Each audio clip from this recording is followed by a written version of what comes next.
प्रिय विद्यार्थियों नमस्कार, सुस्वागतम। मैं हूं जेपी खरे और आप देख रहे हैं जेपी खरे फ्री ऑनलाइन कोचिंग क्लासेस। यहां पर आपको मिलता है मैथ्स और साइंस जैसे विषयों का मार्गदर्शन और इसके साथ ही आपको मिलता है आपके पाठ्यक्रमों पर आधारित प्रश्नों के सटीक, संक्षिप्त और सारगर्भित समाधान। तो बने रहिए मेरे साथ इस वीडियो के अंत तक और चलिए शुरू करते हैं हमारा आज का ये वीडियो।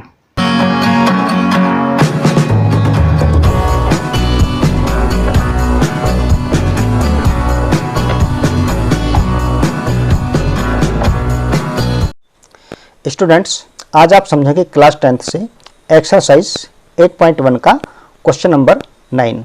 तो चलिए एक बार इस क्वेश्चन को हम पढ़ लेते हैं। क्वेश्चन है, त्रिभुज ABC में जिसका कोण B समकोण है, यदि tan A is equal to 1/√3 तो निम्नलिखित के मान ज्ञात कीजिए। यहाँ पर दो प्रश्न आपको दिए गए हैं। पहला प्रश्न है sin A into cos C plus cos A into sin C, इसकी वैल्यू आपको ज्ञात करनी है। और दूसरा क्वेश्चन है cos A into cos C minus sin A into sin C। तो स्टूडेंट्स, हम इस क्वेश्चन को सॉल्व करें इसके पूर्व यदि आपने अभी तक इस चैनल को सब्सक्राइब नहीं किया है तो सबसे पहले आप इस चैनल को सब्सक्राइब कर लें, ठीक है। और वीडियो को पूरा लास्ट तक देखिए। उसके पश्चात यदि आपको वीडियो अच्छा लगता है, पसंद आता है तो आप लाइक ज़रूर कीजिए और लाइक करने के साथ साथ वीडियो को शेयर भी कर दीजिए। और हाँ, कमेंट ज़रूर कीजिए, कमेंट करके अवश्य बताइए कि आपको ये वीडियो कैसा लगा, ठीक है। आप इस वीडियो में और क्या चाहते हैं। तो फिर देर किस बात की, जल्दी से कमेंट कर दीजिए। और हाँ, बेल आइकन को प्रेस करना बिल्कुल मत भूलिए, क्योंकि बेल आइकन को जब आप प्रेस करते हैं तो इससे होता क्या है कि जब भी मैं कोई नया वीडियो अपलोड करता हूं तो उसकी नोटिफिकेशन आपको समय से मिल जाती है और आप उस वीडियो को समय रहते देख पाते हैं। तो चलिए अब शुरू करते हैं हमारा प्रश्न, इसको हम सॉल्व करते हैं। सबसे पहले हम देख लेते हैं कि क्वेश्चन में हमें दिया क्या क्या गया है। हमें दिया गया है एक त्रिभुज और उस त्रिभुज का B कोण जो है समकोण है। और हमें क्या दिया हुआ है, और हमें दिया हुआ है tan A की वैल्यू जो कितनी है, ये है 1/√3, ठीक है ना। और हमें फाइंड क्या करना है वो तो मैं पहले ही आपको बता चुका हूँ। चलिए मैंने यहाँ पर लिख लिया है कि त्रिभुज ABC में कोण B समकोण है, यानी कि 90 डिग्री का है, तथा tan A is equal to 1/√3, ठीक है ना। और जो हमें फाइंड करना है वो है पहले नंबर पे sin A into cos C plus cos A into sin C। तो चलिए इसको आगे हल करते हैं। इस क्वेश्चन को सॉल्व करने से पहले हम इससे रिलेटेड एक फिगर तैयार कर लेते हैं, ठीक है ना। फिगर में क्या तैयार करना है, एक ट्रायंगल आपको तैयार करना है, ठीक है ना। लेकिन ट्रायंगल तैयार करते समय आपको इस बात का विशेष ध्यान रखना है कि जो ट्रायंगल आपका ABC है उसमें हमें प्रश्न में दिया गया है कि कोण B समकोण है। तो जहां पर भी आप समकोण बनाएं वहां पर B लिख लीजिए, ठीक है ना। इसके पश्चात फिर आता है A और C। तो A और C हम यहाँ पे कहीं भी रख सकते हैं, यहाँ भी A रख सकते हैं और यहाँ पर भी A रख सकते हैं। तो चलिए हमारा फिगर तैयार है, ट्राइंगल ABC, और यहाँ पर जो एंगल B है वो 90 डिग्री का है। तो स्टूडेंट्स, चूंकि हमें यहाँ पे दिया गया है tan A is equal to 1/√3 और हम ये भी जानते हैं कि tan थीटा का मान क्या होता है, लंब बटे आधार। यहाँ पर लंब को मैंने P लिखा हुआ है और आधार को B लिखा हुआ है, ठीक है ना। तो P का मतलब है परपेंडिकुलर और B का मतलब है बेस। चलिए अब इसके हिसाब से हम देख लेते हैं कि यहाँ पर लंब कितना मिलता है, हमको 1 मिलता है, और जो है बेस यानी कि आधार कितना मिलता है, √3। तो हम इसको भी लिख लेते हैं इस तरह। P इज इक्वल टू 1 आ जाता है और बेस यानी कि आधार इज इक्वल टू √3 आ जाता है। चलिए हम फिगर में भी इनके वैल्यूज रख लेते हैं। देखिए हमें यहाँ जो दिया गया है वो tan A is equal to 1/√3 दिया गया है। मैं इसलिए कह रहा हूँ क्योंकि यहाँ पर हमको ये एंगल देखना पड़ेगा। एंगल कौन सा है, A, ठीक है ना। तो आपको ये पता है कि समकोण त्रिभुज में कोण के सामने की भुजा को हम लंब कहते हैं। तो इस A के सामने की जो भुजा है वो कौन सी है, BC। तो लंब कितना है हमारा, लंब है 1। इसका मतलब यह है कि कोण A के सामने की भुजा को हम लिखेंगे 1, राइट। और साथ में आपको यह भी पता है कि जिस कोण की आप बात कर रहे हैं, जिस एंगल की आप बात कर रहे हैं, उससे जो लगी हुई भुजा है वह भुजा होती है आधार। यदि सबसे बड़ी भुजा को छोड़ दिया जाए तो, सबसे बड़ी भुजा को क्यों छोड़ेंगे, क्योंकि वो कहलाती है कर्ण या हाइपोटेनस, ठीक है ना। तो आधार कितना हो जाएगा हमारे यहाँ पे, √3, ठीक है ना। इस चीज का आपको विशेष ध्यान रखना है। चलिए अब हम यहाँ पे परपेंडिकुलर मालूम है और बेस भी मालूम है, तो हमको निकालना क्या है, हाइपोटेनस। तो हाइपोटेनस ज्ञात करने के लिए वही हमारी चिरपरिचित पाइथागोरस थ्योरम, हम उसका यहाँ पर यूज करेंगे। तो स्टूडेंट्स, अब तक तो आपको पाइथागोरस थ्योरम याद हो गया होगा। क्या है पाइथागोरस थ्योरम, कि कर्ण का स्क्वायर इज इक्वल टू लंब का स्क्वायर प्लस आधार का स्क्वायर। इसको मैंने संकेतों में लिख दिया है, h का square is equal to p का स्क्वायर प्लस b का स्क्वायर। h यहाँ पे हाइपोटेनस यानी कि कर्ण है, और p यहाँ पे आपका परपेंडिकुलर यानी कि लंब है, और b यहाँ पे आपका क्या है, बेस है, ठीक है। तो चलिए इसमें हम वैल्यूज पुट कर लेते हैं जो जहाँ पे जैसी दी गई हैं। जैसे मान लीजिए हमको यहाँ पे लंब दिया गया है और क्या दिया गया है, और हमको यहाँ पे दिया गया है बेस, परपेंडिकुलर और बेस दोनों दिए गए हैं, इनकी हम वैल्यू रख लेते हैं। चलिए ये मैंने वैल्यूज रख ली हैं।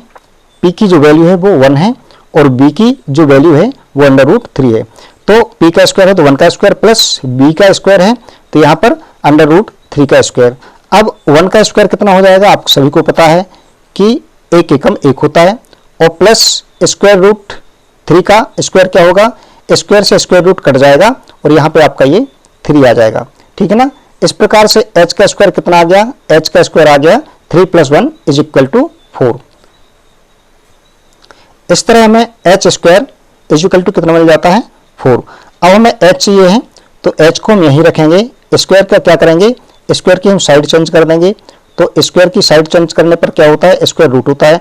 तो किसका स्क्वायर रूट होगा, ये स्क्वायर रूट होगा 4 का, और 4 का स्क्वायर रूट आपको पता है बहुत अच्छी तरीके से कि कितना होता है, 2 होता है।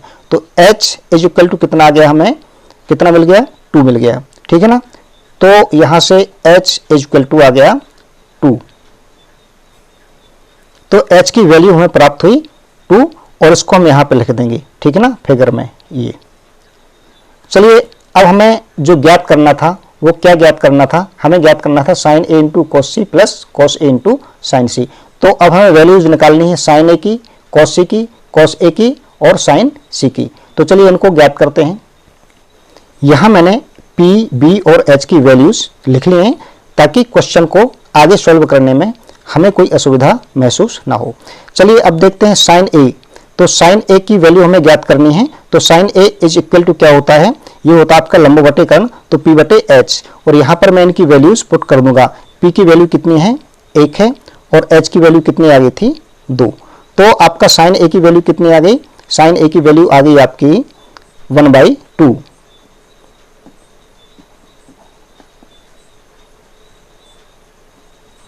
ठीक है, मैं पहले ही आपको बता चुका हूं कि एंगल ए के लिए जो परपेंडिकुलर है वो BC होगा, यानी कि 1 होगा। ठीक है, चलिए अब किसकी वैल्यू हमें ज्ञात करनी है, अब हम निकाल लेते हैं cos A या sin C निकाल लेते हैं पहले।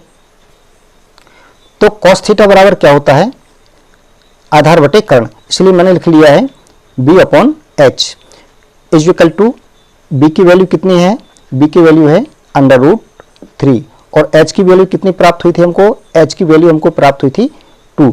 तो इसको यहाँ पर रख लेते हैं। इस प्रकार से हमें cos A की वैल्यू कितनी प्राप्त हो जाती है, cos A की वैल्यू हमको प्राप्त हो जाती है √3/2। ठीक है ना। अब और क्या ज्ञात करना है, अब sin C को देख लेते हैं। तो sin थीटा बराबर क्या होता है, वही लंब बटे कर्ण, यानी कि sin C is equal to P/h। लेकिन यहाँ पर आपको ध्यान रखना है कि कोण आपका चेंज हो चुका है। यहाँ पर एंगल A था, अब एंगल क्या हो गया है, C।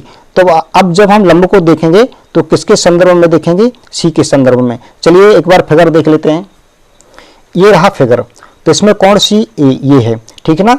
अब कोण के सामने की भुजा लंब कहलाती है, तो C के सामने कौन सी भुजा पड़ रही है, कौन सी साइड पड़ रही है, ए बी, जो कि कितनी है, √3 है। तो सी के संदर्भ में हम परपेंडिकुलर किसको लेंगे, √3 को, और बेस किसको लेंगे, 1 को। लीजिए यहाँ पे मैंने साइड्स भी लिख दी हैं, पी के लिए ए बी और एच के लिए ए सी। चलिए अब फटाफट इनकी वैल्यूज हम रख लेते हैं। तो इनकी वैल्यू रखने पर ए बी कितना था, यानी कि पहले जो बेस था अब क्या हो जाएगा, परपेंडिकुलर। तो ये आ जाएगा आपका √3 अपॉन हाइपोटेनस, तो हर हाल में 2 ही रहेगा।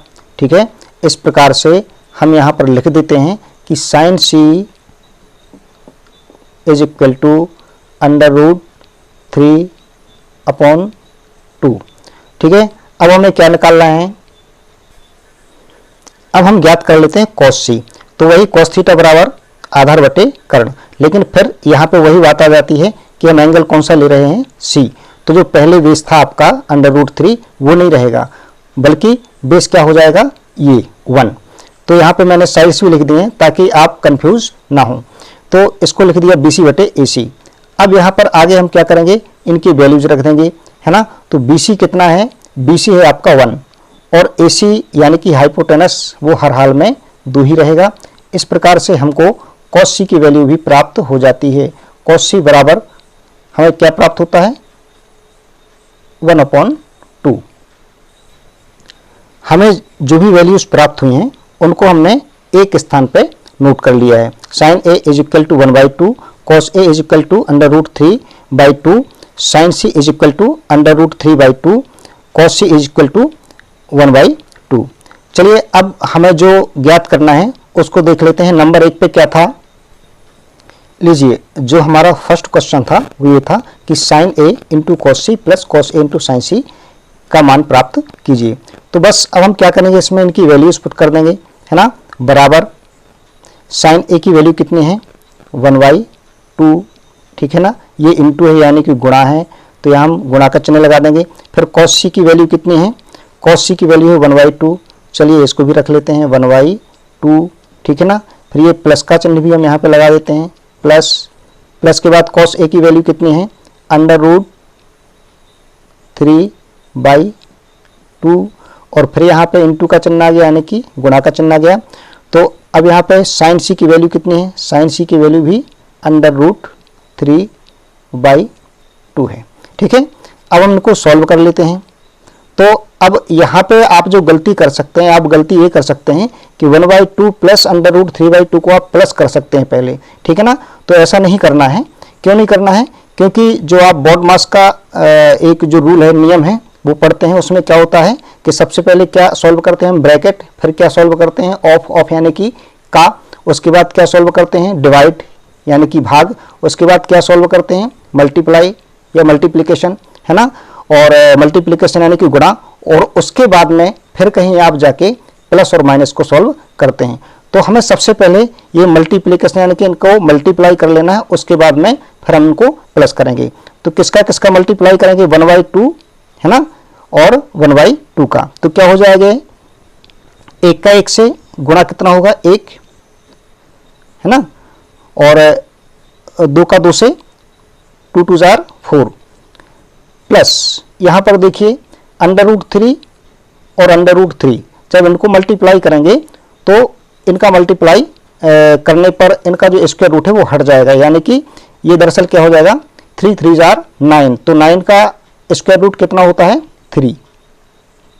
सीधी सी बात है कि अंडर रूट हट जाएगा। और अब यहाँ पर नीचे 2 2 जार कितना हो जाएगा, 4, ठीक है ना। इस प्रकार से ये कितना हो गया,